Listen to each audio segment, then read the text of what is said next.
10 de la noche con 5 minutos. Doctor Marcos Con, ¿cómo estás? Bienvenido.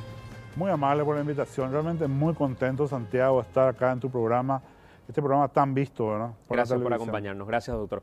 Doctor, hablamos hace muy poco tiempo. Eran otras las razones por las que hablamos, aunque en algunas cuestiones ya empezamos a debatir si te gustaba la figura de tener jurados eventualmente. Hablamos un poquito de transparencia, pero creo que ahora es un momento oportuno como para poder tirar algunos tips que puedan quedar en el eventual caso en que la elección vaya a Marcos Con para la Corte Suprema de Justicia. Le preguntaba a todos los que pasaron por aquí, ¿cómo sentiste el proceso en sí? Y el proceso sobre todo en los criterios que se tomaron en cuenta como para poder conformar las ternas. ¿Fue un criterio objetivo? ¿Fue un criterio subjetivo por momentos sin muchos elementos sólidos? Debatíamos la honorabilidad. ¿Cómo evaluar la honorabilidad de alguien teniendo elementos sólidos en la evaluación sin que nadie pueda dudar de lo que se haya evaluado? ¿Cómo sentiste el proceso? Bueno, en principio yo te diría que el Consejo de la Magistratura tuvo un salto cualitativo importante. Por el resultado estamos hablando. De ahí a que el sistema pudiera ser mejorado, sí, hay mucho que mejorar, me parece, y lo digo con énfasis. Todavía tener algo así como 60% de ese 100% de orden subjetivo, todavía me parece mucho, aunque ellos reconocen que la cuestión pasa por un 30%. Y 30% yo creo que todavía sigue siendo mucho, inclusive, si estoy conteste con lo que dicen ellos. Y te diría, desde un punto de vista académico, no se ha impugnado mucho tampoco los cursos, los temas, aunque yo creo que han habido algunos problemas en este campo, como ser omisiones en el reglamento, como ser, por ejemplo, bueno, el docente de posgrado no tiene ningún tipo de evaluación u otras cuestiones que hacen a lo puramente académico. Pero en general me parece a mí que lo académico está bastante claro, está bastante ponderado.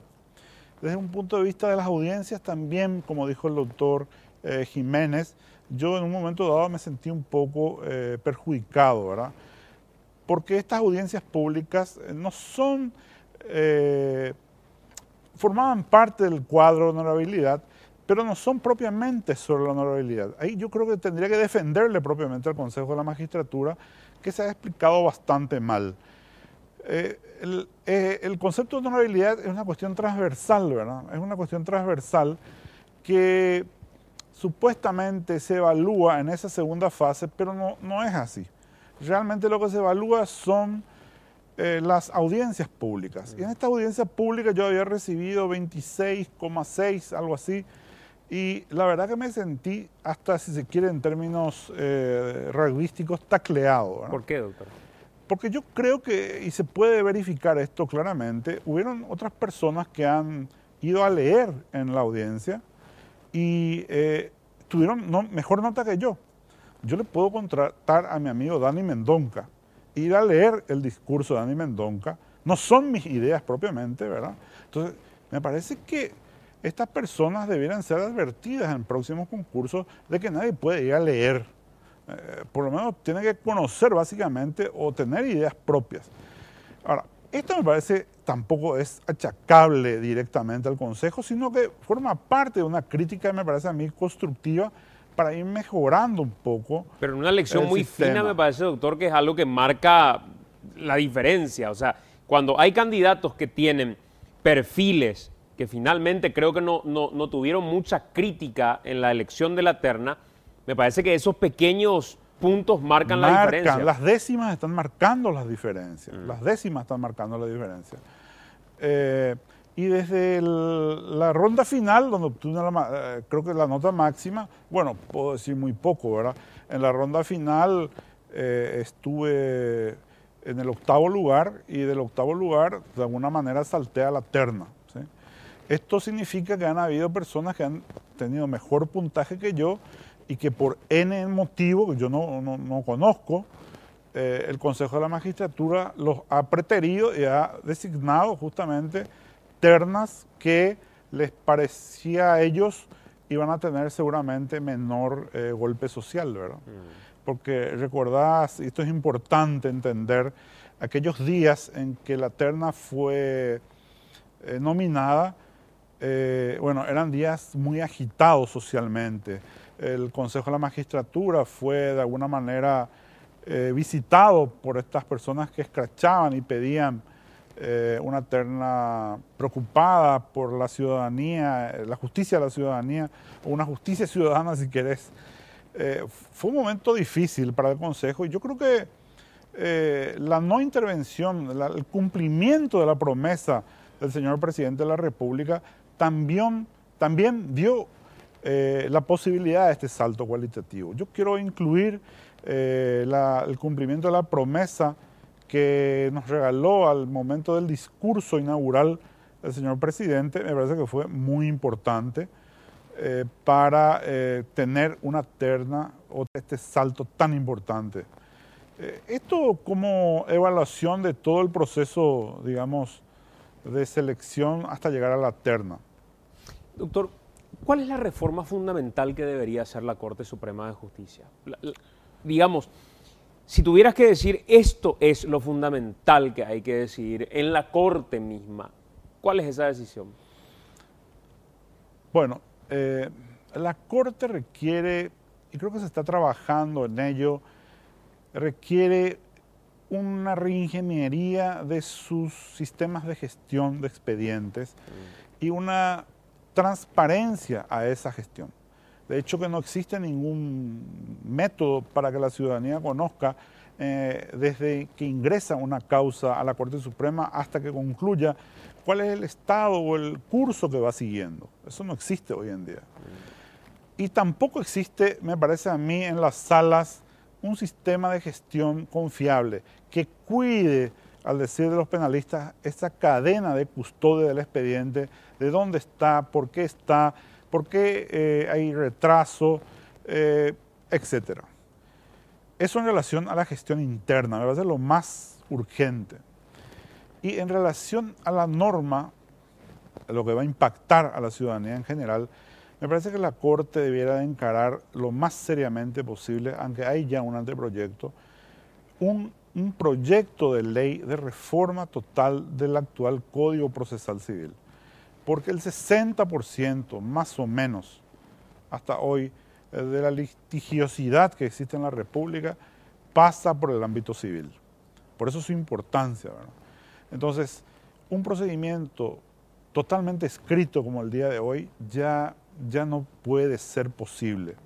Tendríamos que pasar a un sistema o un procedimiento por audiencias, donde la ciudadanía tenga, no solamente los litigantes, sino la ciudadanía tenga en primera plana, digamos, en persona, la experiencia de cómo los jueces hacen justicia. Verles sentados ante el estrado, como hoy en día está ocurriendo en materia penal. ¿Por qué no agregar también a esto, tal vez en un próximo periodo, a la justicia ciudadana? O sea, la participación de ciudadanos en la resolución de los conflictos me parece a mí una cosa que se va a imponer de acá a no largo tiempo en la República del Paraguay. Ahí es donde hablabas, el otro día conversábamos del sistema por jurado, por ejemplo. Sí, señor. En todas las materias, no estoy hablando de materia penal, estoy hablando de todas las materias. Y de hecho en América Latina, Paraguay hoy en día ya es uno de los últimos países que no cuenta con este sistema. La participación, te repito, ciudadana en la resolución de conflictos es un imperativo que debe imponerse de acá a corto tiempo. Doctor, ¿cuál es tu opinión, ya que hablabas de la ciudadanía, de la transparencia en sí, respecto a la posibilidad, la idea que se debate de transmitir en vivo las sesiones de la Sala Constitucional de la Corte Suprema de Justicia? Y me parece lo más sano. De hecho que hoy el Código Procesal Penal no solamente lo admite, sino lo requiere. Y se llama fundamentación de las partes de los recursos, tanto en segunda instancia como ante la Corte Suprema de Justicia en los recursos de casación y de revisión. De hecho, la ley ya está. Y la ley está desde el año 98. Y si te preguntas cuántas veces se ha cumplido esto, ninguna. Entonces, no tenemos un problema normativo muchas veces en Paraguay, como yo siempre insisto, sino de aplicación normativa. Omitimos cumplir la ley. Y este es el problema de la morosidad. La morosidad se termina si se cumple la ley. Es simple.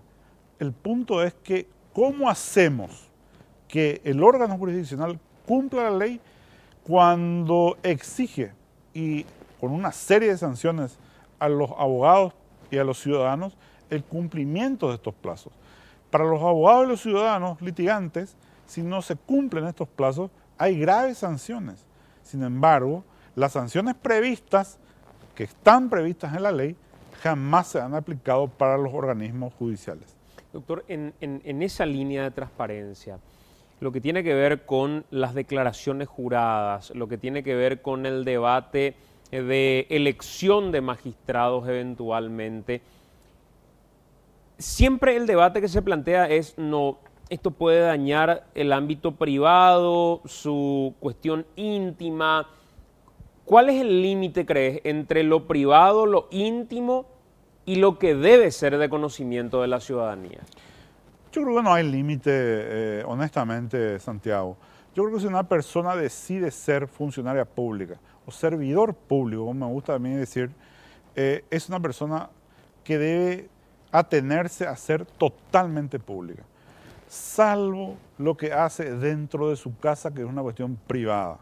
Pero cuando sale de su casa, esta persona se vuelve una persona pública. Por tanto, el máximo de transparencia a su vida institucional, a su vida económica, a su vida social, debería de imponerse en todos los casos.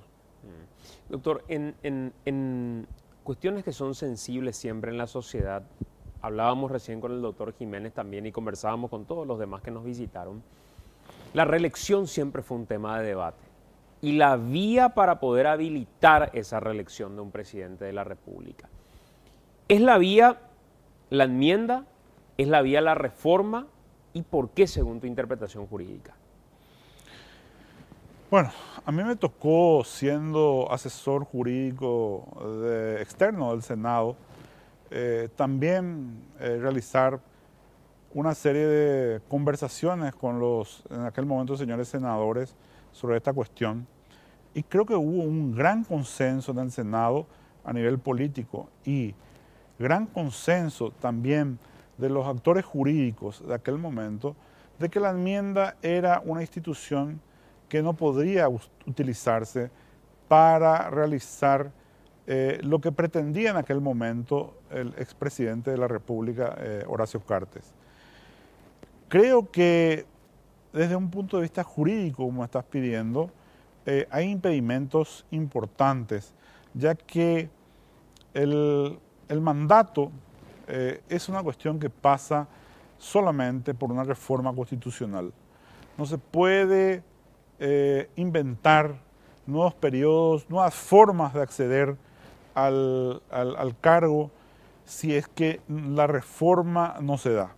La enmienda me parece a mí insuficiente, incluso desde un punto de vista político, porque todos sabemos en la historia política de la República del Paraguay cualquier situación que se ha dado a partir justamente de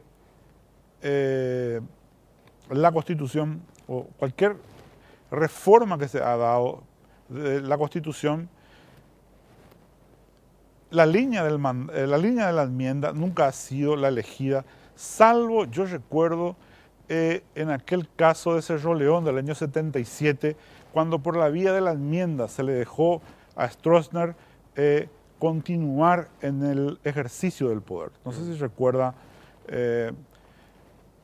Y bueno, y ya todos conocemos cuál fue el resultado. Es la única excepción histórica que yo recuerdo que por vía de la enmienda se produjo la posibilidad de extender la reelección o el mandato del presidente de la República. Y bueno, y así no fue.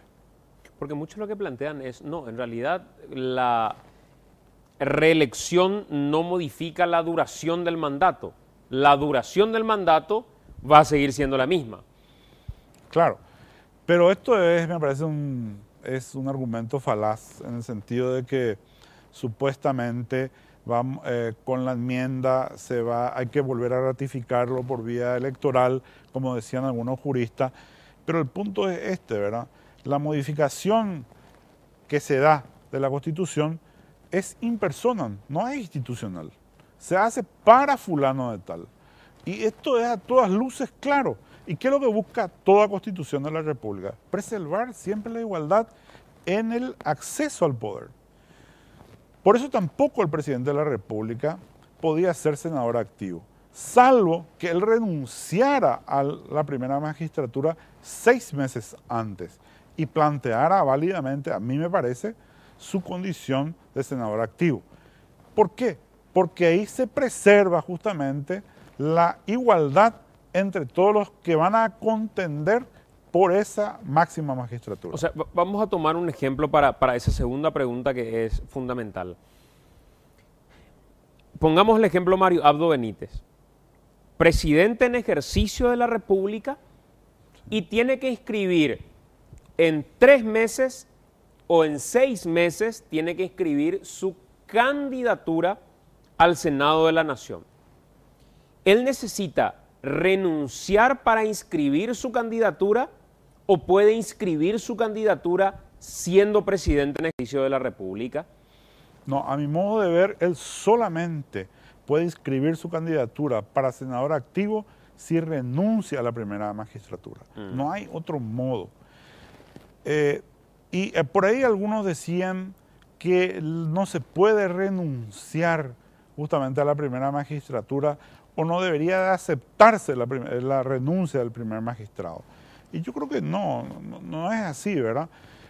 Si lo máximo que en el derecho político existe es la nacionalidad y la Constitución prevé la posibilidad de renunciar a la nacionalidad, lo menos que es la primera magistratura, también se puede renunciar. No hay ningún tipo de problemas a renunciar. Aún se puede renunciar, por eso también, creo yo, a la senaduría vitalicia. Es ahí donde no coincidimos con el doctor Hugo Estigarribia, que él dice que no se puede renunciar.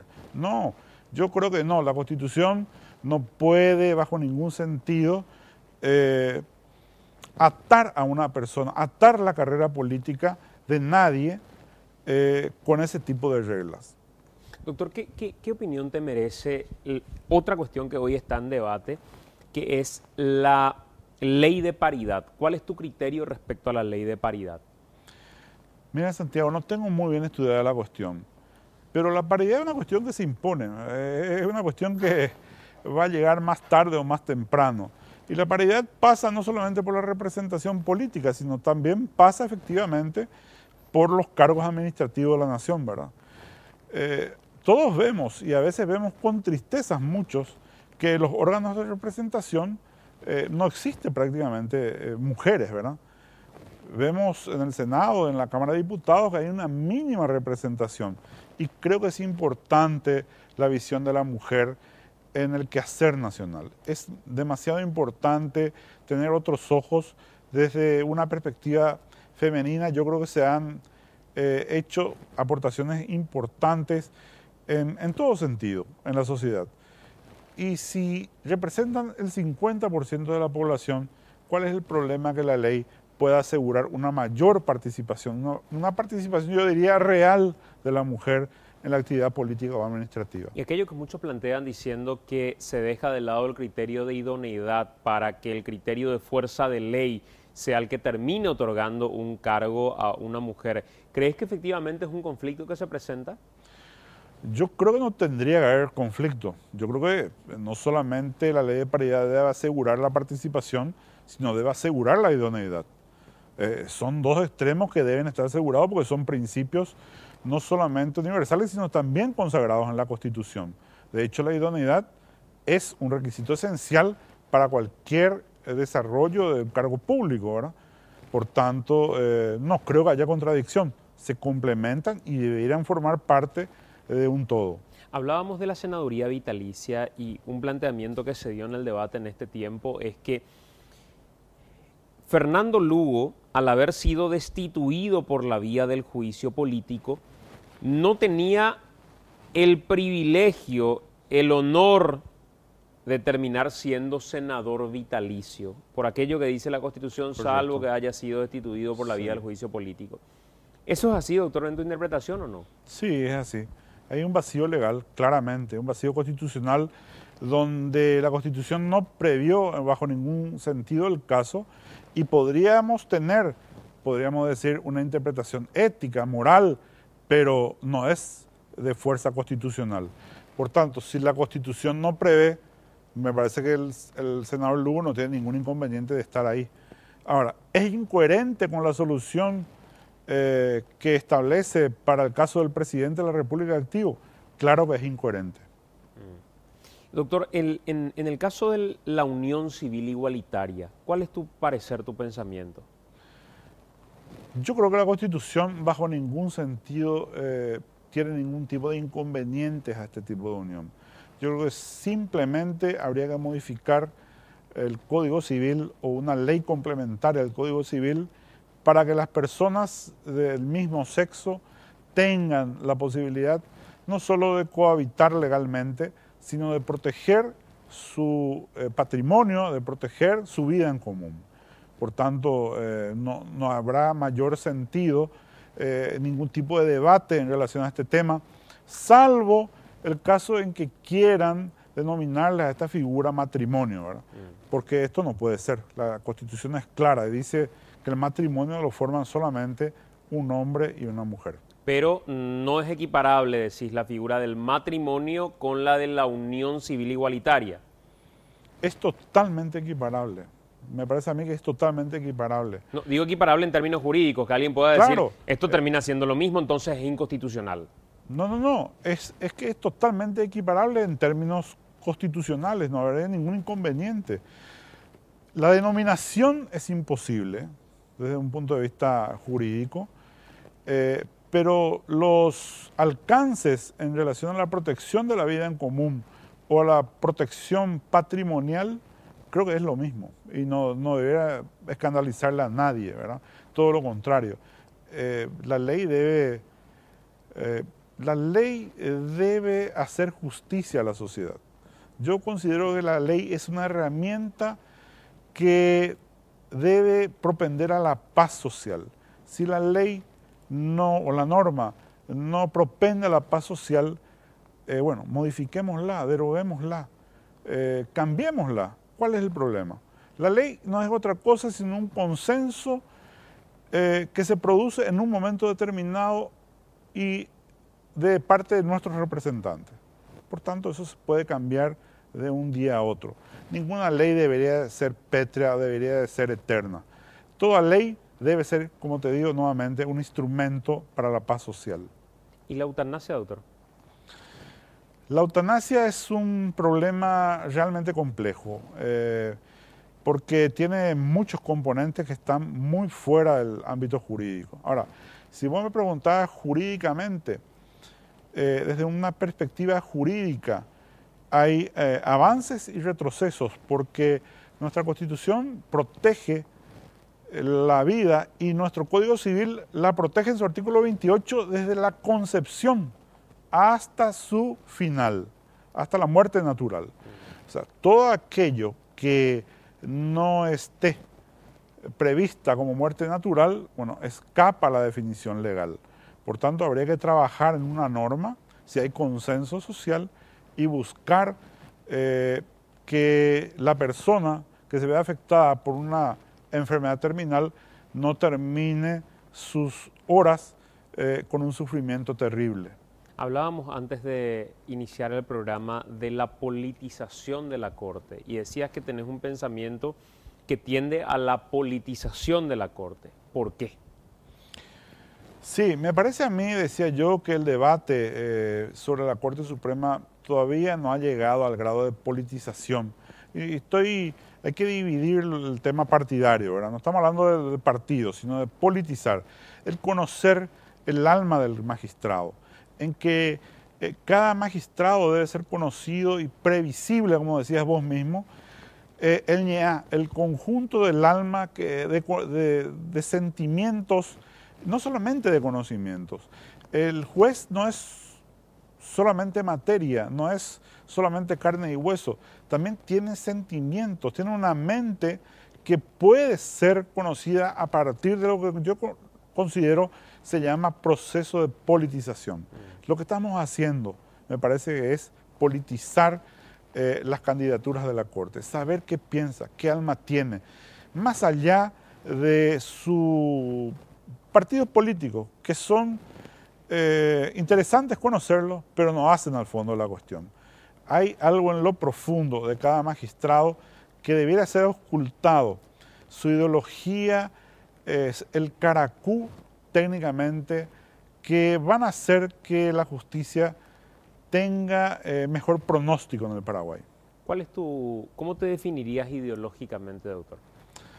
Yo hace muchos años me defino como republicano visceralmente, socialdemócrata porque soy colorado, creo en ese partido colorado de tradición agraria, de tradición extremadamente republicana, en un partido colorado que han defendido muchas personas como Blas Garay, como Ignacio Apane, que defendió las 8 horas y el voto de las mujeres, como Osvaldo Chávez, Eduardo San Martín.